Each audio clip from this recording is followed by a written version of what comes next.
Assalamualaikum warahmatullahi wabarakatuh. Selamat pagi atau siang atau malam, Bapak Ibu sekalian.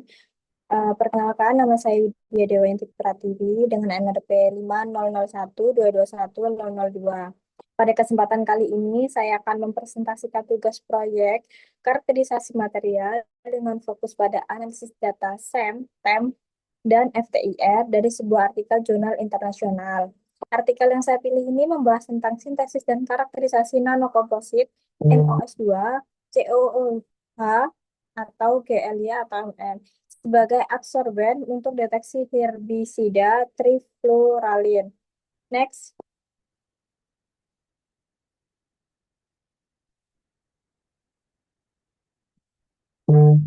Artikel ini ditulis oleh Kazem Karami dan rekan-rekannya dari Isfahan University of Technology dan Kharasmi University, Iran. Artikel diterbitkan di jurnal Helium volume 10 tahun 2024 dengan lisensi Open Access. Secara singkat, penelitian ini bertujuan mensintesis nanokomposit baru berbasis MOS2 yang dimodifikasi dengan asam aminoglisin dan logam mangan. MOS2 atau molybdenum disulfida adalah material dua dimensi dari keluarga transition metal dichlorogenate yang memiliki struktur berlapis mirip grafen, yaitu lapis MO diapit dua lapisan S dengan ikatan van der Waals antar lapisannya. Proses sintesisnya bertahap. Pertama, MOS2 disintesis secara hidrotermal, lalu dikarboksilasi menjadi MOS2COOH, kemudian ditambahkan glisin membentuk MOS2COOH atau GLY, dan terakhir diimbolisasi dengan ion Mn2 menjadi produk final MOS2COOH atau GLY atau Mn. Nanokomposit ini kemudian dikarakterisasi menggunakan berbagai teknik, yaitu ada FTIR, SRD, TSEM, TEM, EDAX, TGA, dan BIT. Aplikasinya adalah sebagai absorben dalam metode SPME, Solid Phase Microextraction, untuk mengekstraksi herbisida trifluralin dari sampel air limbah pertanian. Next.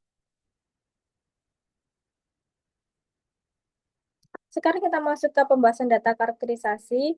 Yang pertama adalah hasil VSEM atau Field Emission Scanning Electron Microscopy. Di slide ini kita melihat gambar 3 dari artikel bagian A dan B. Gambar A adalah citra VSEM pada perbesaran rendah dengan skala bar 20 mikrometer. Dari gambar ini terlihat bahwa nanokomposit terbentuk sebagai lembaran-lembaran bertumpuk atau yang disebut stacked sheets. Morfologi ini adalah ciri khas dari struktur lamelar MOS2 dan fakta terlihat setelah serangkaian modifikasi kimia menunjukkan bahwa proses karbosilasi, penambahan glisin, dan imobilisasi mangan tidak merusak struktur dasar MOS2. Di gambar A ini juga terdapat histogram inset yang menunjukkan distribusi ketebalan nanoplat. Distribusinya mendekati profil Gaussian, artinya proses sintesis yang dilakukan cukup terkontrol dan menghasilkan ukuran partikel yang homogen. Lalu ada gambar B, adalah citra VSEM yang pada perbesarannya lebih tinggi dengan skala bar 500 nanometer. Dari gambar ini kita bisa melihat lebih jelas bahwa nanoplat terdispersi secara seragam pada permukaan lembar MOS2. Tekstur permukaannya terlihat kasar. Ini penting karena permukaan yang kasar berarti luas permukaan spesifik yang lebih besar, yang menguntungkan untuk aplikasi absorpsi. Ketebalan rata-rata yang dihitung menggunakan software Digimeasure adalah sekitar 52 nanometer, yang mengonfirmasi bahwa material ini berada dalam skala nano. Next. Selanjutnya adalah data TEM atau Transmission Electron Microscopy yang ditambahkan pada gambar 3 bagian C dengan skala bar 100 nanometer. Kalau VSEM memberikan informasi morfologi permukaan, TEM memberikan informasi tentang struktur internal partikel karena elektron menembus sampel. Dari citra TEM ini kita bisa melihat beberapa hal penting. Pertama, partikel-partikel nanokomposit terlihat berbentuk bulat dan atau spherical dengan diameter rata-rata sekitar 52 nanometer, konsisten dengan data VSEM. Kedua, ada perbedaan kontras gelap terang pada masing-masing partikel. Bagian inti terlihat lebih gelap, sedangkan bagian tepinya lebih terang. Pola ini mengindikasikan adanya struktur cold shell. Inti yang lebih padat kemungkinan adalah MOS2, sementara selubung luar yang lebih transparan terhadap elektron adalah lapisan organik dari glisin atau gugus karboksil. Ketiga, partikel-partikel ini terdispersi dengan baik tanpa aglomerasi yang berlebihan, menunjukkan stabilitas koloid yang baik. Di pojok kanan atas gambar juga ada histogram distribusi ukuran yang menunjukkan profil Gaussian dengan puncak di sekitar 50 nanometer mengonfirmasi homogenitas ukuran partikel. Next.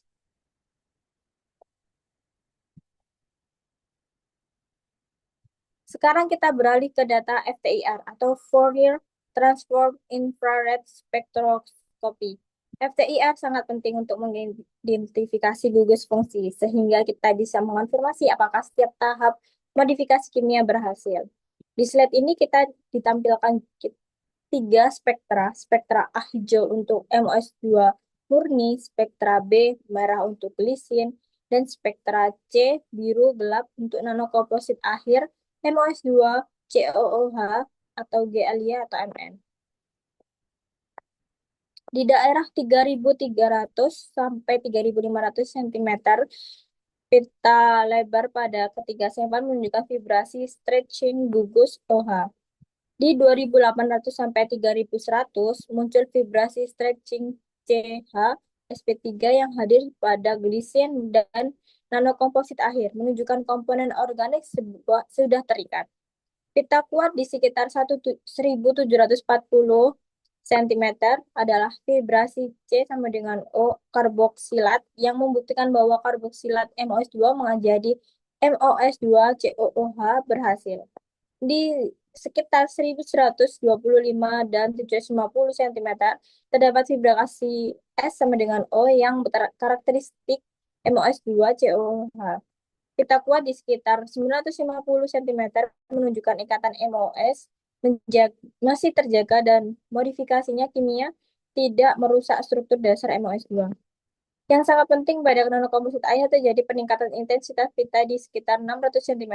Ini adalah vibrasi Mn ke O yang mengonfirmasi ion mangan telah berhasil diinkorporasikan. Selain itu munculnya pita NH mengkonfirmasi keberhasilan penambatan glisin. Jadi seluruh data FTIR memberikan bukti bahwa setiap tahap sintesis berhasil dilakukan tanpa merusak struktur MOS2. Next. Bagian selanjutnya adalah analisis gambar VSEM menggunakan software Imagery. Saya memilih menganalisis citra VSEM dari gambar 3A yang perbesarannya lebih rendah untuk mengukur distribusi ukuran cluster atau agregat nanokomposit pada terdeposisi pada substrat. Next. Di slide ini ditampilkan hasil analisis menggunakan imagery pada citra VSEM di sebelah kiri kita. Melihat citra SEM yang sudah dianotasi, lingkaran hijau menandai klaster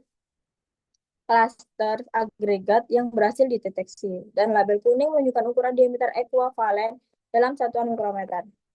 Prosedur yang saya lakukan di image kali ini yaitu sebagai berikut. Pertama, saya mengkalibrasi skala menggunakan fitur set scale berdasarkan scale bar 20 mikrometer yang ada di gambar.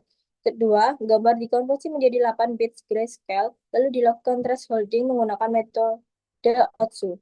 Metode ini secara otomatis mencari nilai ambang batas yang optimal untuk memisahkan objek terang, yaitu klaster nanokomposit dari latar belakang gelap substrat. Ketiga, saya menggunakan fitur analisis partikel untuk mengidentifikasi dan mengukur diameter ekuivalen dari setiap klaster. Hasilnya terdeteksi 110 klaster dengan diameter rata-rata 1,57 mikrometer dan standar deviasi 0,84 mikrometer. Rentang ukurannya dari 0,86 sampai 6,71 mikrometer. Ada catatan penting untuk analisis kali ini, yaitu mengukur ukuran klaster agregat pada skala mikrometer, bukan ukuran nanoplat individual yang 52 nanometer. Paper mengukur ketebalan plat pada perbesaran dingin menggunakan gambar SEM-B. Sedangkan analisis image saya dilakukan pada perbesaran rendah menggunakan SEM-A, di mana yang terukur adalah kumpulan atau agregat dari nanopartikel tersebut. Next. Slide terakhir menunjukkan histogram distribusi ukuran klaster dari analisis imaging, yaitu ada sumbu horizontal menunjukkan diameter ekuivalen klaster dalam mikrometer dan sumbu vertikal menunjukkan frekuensi kurva merah adalah fitting distribusi.